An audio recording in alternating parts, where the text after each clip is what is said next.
Cosmogamie parle d'une reconsidération de l'idée d'homme.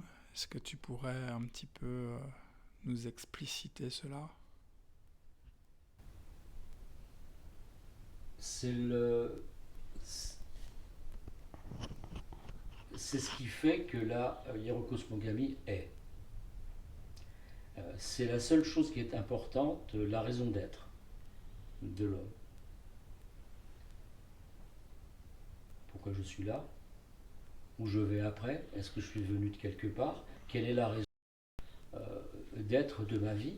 On sait qu'il y a de plus en plus de gens qui, au niveau de la raison d'être qu'ils connaissent, sont avec elle très mal. Il y a beaucoup de suicides et tout parce que ben, leur raison d'être, le travail, ceci, cela, le bruit, la fatigue, le monde qui leur plaît pas, le monde dangereux, le monde méchant, la violence, fait qu'ils ne comprennent plus leur raison d'être là, leur raison d'exister, leur raison d'être. Ils oublient.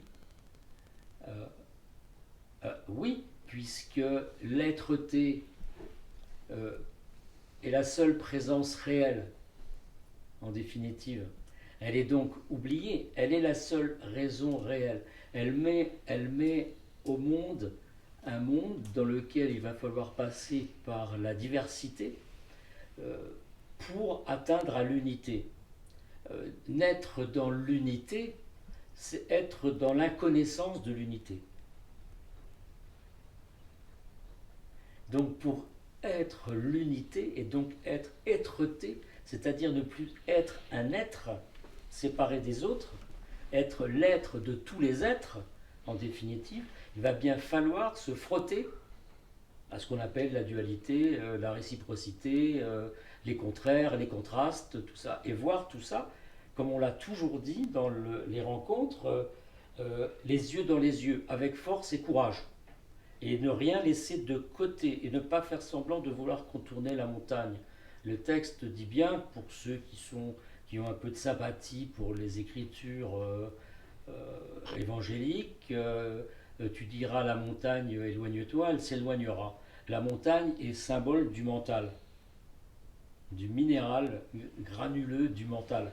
Et tu dis au mental éloigne-toi, et il arrive un moment, le texte est un peu rapide, hein, bien sûr, mais il arrive un moment, si c'est bien,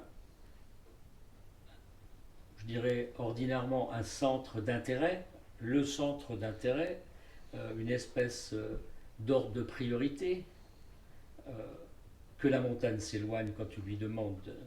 Je sais que dans ces jours-ci, vous avez entendu une autre personne dire que quand elle se penche vers une nécessité, cette nécessité vient.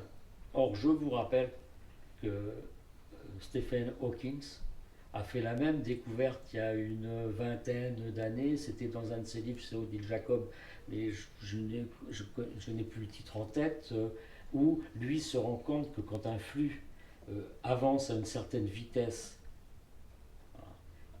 il est déjà en train de revenir vers lui au double de la vitesse vers laquelle il vient. C'est très exactement la parole de l'Évangile. Exactement.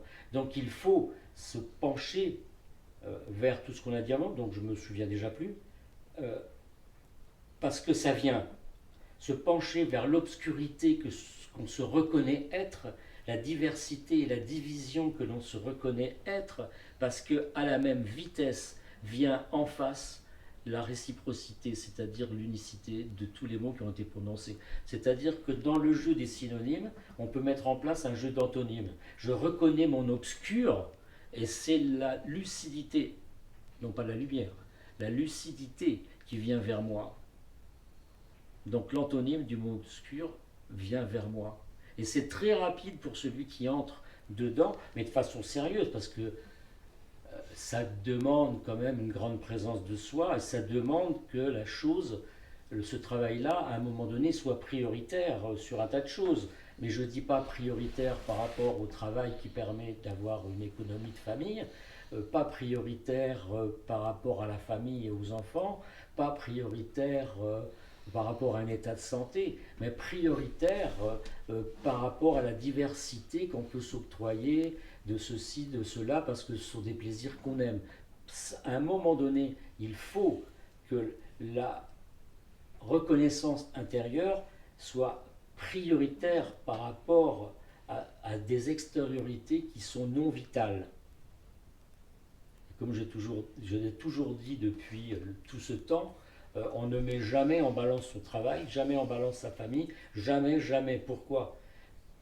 Parce qu'ils vont tout à coup participer de façon extrêmement magique et mystérieuse à tout ça. Tout à coup, ils sont inclus. Un des maîtres mots de l'Aïro Kosmogami, c'est inclus. Qui peut dire tout est un s'il n'est pas inclus dans ce un? Or, on ne peut jamais dire tout est un, parce que quand on le dit, on n'est pas inclus dedans. Donc ce sont des mots. Et l'Aïro Kosmogami, une de ses forces de travail, c'est justement de briser en celui qui vient tous ces faux semblants spirituels répétés à tour de bras à qui veut les entendre et qui n'ont aucun sens. Parce que personne ne peut parler du tout. En parlant du tout, nous sommes hors tout. Or, où serait donc ce tout dans lequel je ne suis pas?